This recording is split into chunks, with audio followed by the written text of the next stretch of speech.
Yo, everyday superpower signing in with a quick one. This one shouldn't be too long, you know. I hope you're enjoying the view. You can probably see Jack all right about now. It's pretty cold, so I'm looking forward to driving off. I'm going to talk about engaging in conversation with somebody you don't know. We tend to talk about it in a relationship sense, in an attraction sense, but you rarely can do so if you want to engage with, anyone you have your eyes on, really. So, talk about what you both can see. Now, this can also apply to any of the senses, realistically, but sight is an easy one, and, well, sight and hearing are both quite easy, and it'll vary from environment to environment, and it's a good icebreaker. When you say hello, you have to follow that up with something else. If you come forward and start blabbing and trying to be smart, hey, each to their own, it depends who you are, right? So, talk about what you both can see. It invokes a principle, right, called shared focus, yeah? So, if I see a beautiful woman, or somebody whom I deem beautiful, in an art gallery, paying attention to a piece of art I can personally resonate with, we're already in tune to some degree. We already have a connection without us even really acknowledging each other. We have a shared focus and a shared interest. Right, brilliant. Our souls, our spirit are in communication. So I can find a reason to stand nearby this individual, yeah? As opposed to just randomly walking up and standing next to the first person I see. And I can make a passing comment in regards to, did you know that Picasso used this during this particular part of his life? As to which I might get a response, oh really? Yeah. Now whether or not they care, it's still gonna invoke a response as they are there present. And if they don't like the work, oh, I didn't know this was a Picasso piece. Alright, brilliant, let's talk. Oh, I'm just having a little scan whilst, my child's running about. Alright, well, then balls in your court as to whether that's good news for you or not, you know?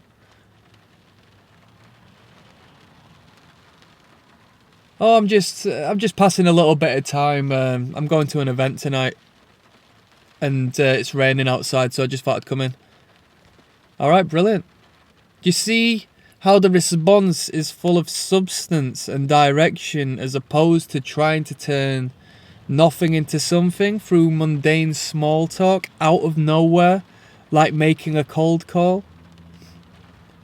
Instead, you are coming to terms, potentially from the get-go, with a mutual agreement, with a positive response, with a yes, and then the first yes makes it very hard for a no the second time around, and that second yes makes it even harder for the third time around to be a no. You know, this is sales, and you're selling yourself.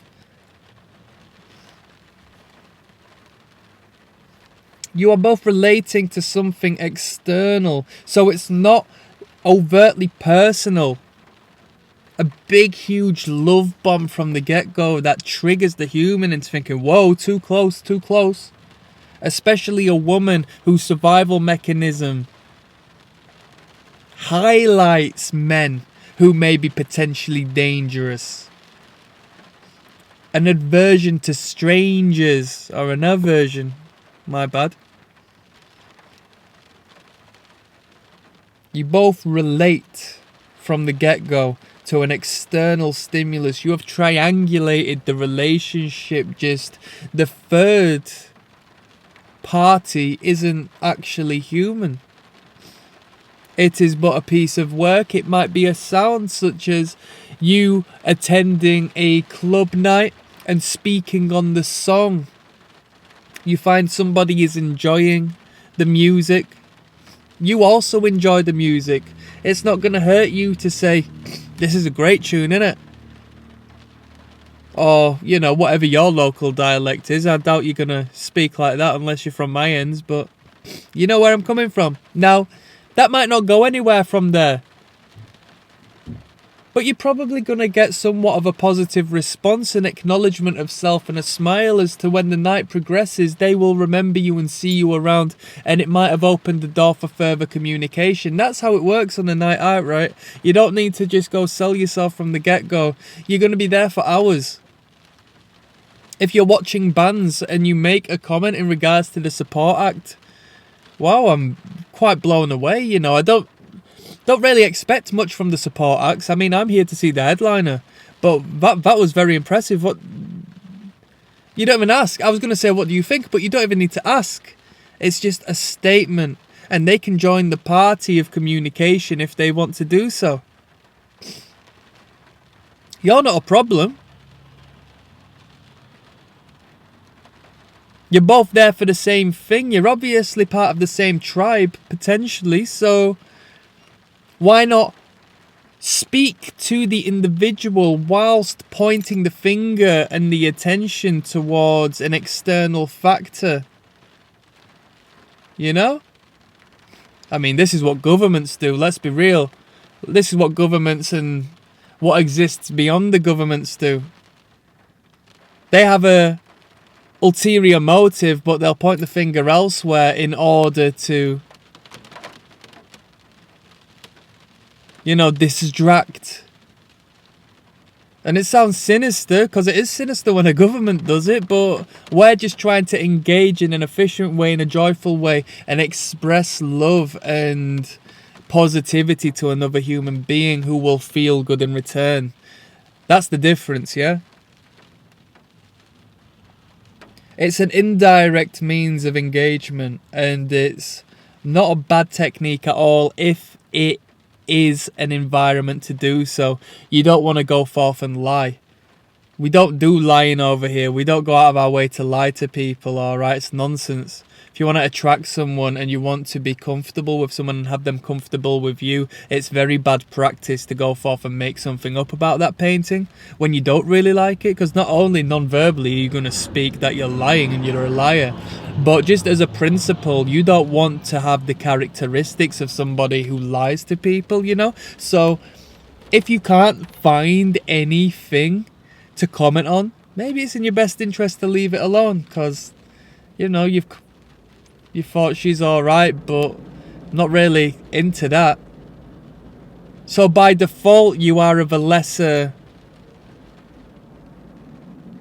you know, you have a lesser link as to where you did find interest in the same things. I mean, that's how a lot of relationships establish, right? People are interested in the same things. They find comfort within engaging over what they both enjoy together.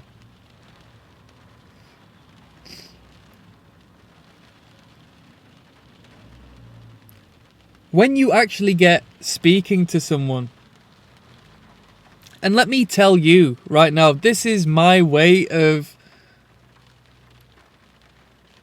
finding bonds with people. I like music a lot, and I have a broad palette of understanding when it comes to artists and bands and discussing music to a deeper level than a lot of people, you know. Sometimes I can blab a little. I don't speak someone's head off, but if I speak on members of the band or something, a lot of people tend to switch off there because that's a bit too much depth for them.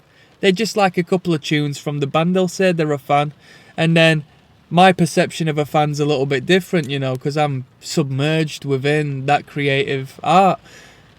So that's a little insight into me and my, you know, communication issues. Sometimes I go a bit far and beyond, but I can speak to anyone, yeah? And I'll make small talk and I'll get to know them so much, and I'll just say, you into music? And you know, it's very rare that they say no, but some people just like, nah, I don't really listen to music too much. And that's fine, you know what I mean? There's nothing wrong with that. If anything, that makes them more of an interesting person, because it's quite rare in my world. So I'll ask them, and then they'll say, yeah, yeah. And then they might give me a bit of a cliche, you know, just like I'm into all sorts, blah, blah, blah. And then I'll sort of try and narrow it down a bit. But if they come with me, say, yeah, yeah, I'm into rap music and all this and that, I'll surprise them. I'll hear what artists they like, and then I might say, oh yeah, I know so-and-so. Because I probably do. And then I'll say, oh, do you know about so-and-so? A little offshoot artist relevant to whom they have brought up. And now they understand I speak their language, because they'll be surprised like, whoa, this person's a little bit of me. And we can find common ground, you know. We are not two separate entities. We are not two islands. We are connected. We are as one. We are an entire.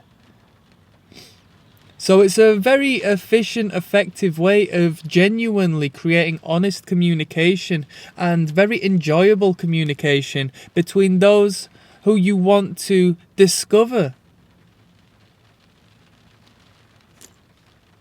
Yeah, familiarity doesn't mean you have to expose yourself 100%, because as we've discussed 100,000 times on the channel, let it be known, right?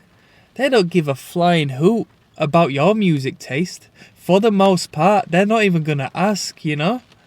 But they're going to talk forever if you talk to them about what they enjoy, and you have shown them that you are understanding. That is perfect, because nobody understands me. And this person knows where I'm coming from and has the same taste as me. This is incredible. This person wants to know about me. They'll feel good. They'll feel powerful. They will feel fulfilled, and they will feel noticed and acknowledged. And that's a brilliant thing, okay? Somebody's taste is their inner self. It's a very deep connection you will establish from the get-go. Not so deep that it's frightening, but deep enough that it has potential of creating something special. All right. So to put a long story short, the principle is shared focus. Yeah, if you want to just go and, you know, some people just approach people, don't they? I don't know what they call it, to be honest. It's just like cold approaching. It's a pickup artist term. If you want to cold approach somebody, yeah, identify what they're into. Ensure that you actually genuinely, wholeheartedly believe and subscribe to the same ideal. And then finding a comfortable means to relate indirectly to whatever they see or hear, smell or feel,